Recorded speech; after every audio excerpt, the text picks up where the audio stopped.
So guys म चाहिँ जाँदैछु जापानिज टेम्पल है साथीहरूसँग गेट हेरेर नै कतिजनालाई थाहा लागिसक्यो होला होइन। अनि बजारदेखिको यहाँ आउनुपर्दा चाहिँ गाडीमा एप्रोक्सिमेटली 10 मिनट है। र यो गेटदेखिको भित्र हिँडेर जानुपर्दाखेरि चाहिँ 5 मिनट लाग्छ है। अनि यो चाहिँ कहाँ पर्छ भन्दाखेरि चाहिँ यो चाहिँ जलपाहाड एरियामा पर्छ है।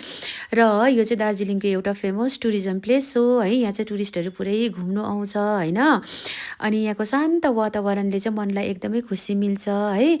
र यो चाहिँ एउटा बुद्धिस्ट टेम्पल हो होइन। यो भित्र चाहिँ हामीले भिक्षुहरूसँग बसेर मन्त्र जापहरू गर्न सक्छौँ, मेडिटेसनहरू गर्न सक्छौँ है।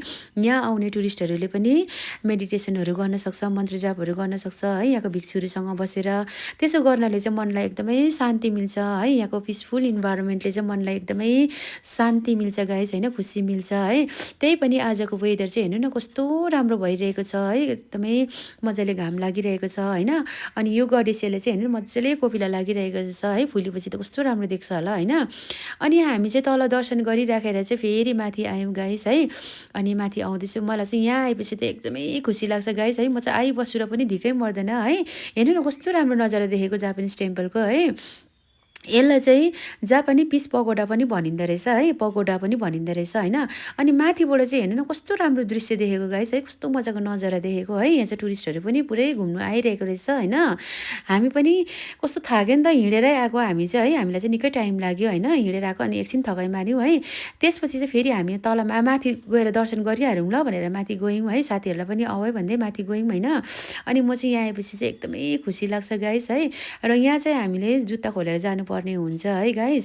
र म चाहिँ जुत्ता खोल्दैछु अहिले चाहिँ होइन। अनि म चाहिँ एकदमै शान्ति मिल्छ, खुसी लाग्छ यहाँ आएपछि चाहिँ है। यो चाहिँ हेर्नु न गाइस कस्तो राम्रो देखेको है। यो चाहिँ 1972मा चाहिँ बनिएको अरे है। मैले सुन्नुमा चाहिँ 1972मा बनिएको अरे। अनि कम्प्लिट चाहिँ यो 1992मा चाहिँ कम्प्लिट भएको भन्छ है। र हेर्नुहोस् न गाइस माथिबाट चाहिँ यहाँको दृश्य कस्तो राम्रो देखेको है। म त यहीँ बसिरहँ जस्तो लागेको नि, कस्तो राम्रो देखेको। हेर्नु न कस्तो राम्रो नजारा देखेको है।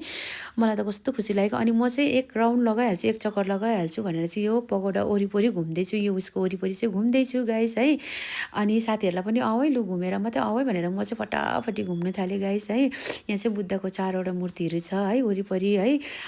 उभिएको सुतेको है ध्यानमा बसेकोहरू छ होइन। अनि हामी चाहिँ यहाँ वरिपरि दर्शन गरिराखेर चाहिँ फेरि तल झऱ्यौँ होइन। तल झरेर चाहिँ साथीहरूले चाहिँ खाना लिएर आएको रहेछ नि त।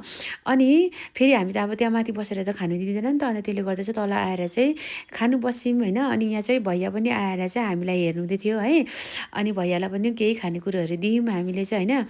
त्यसपछि चाहिँ हामी चाहिँ खानासाना खाएर चाहिँ स्कुल आयौँ।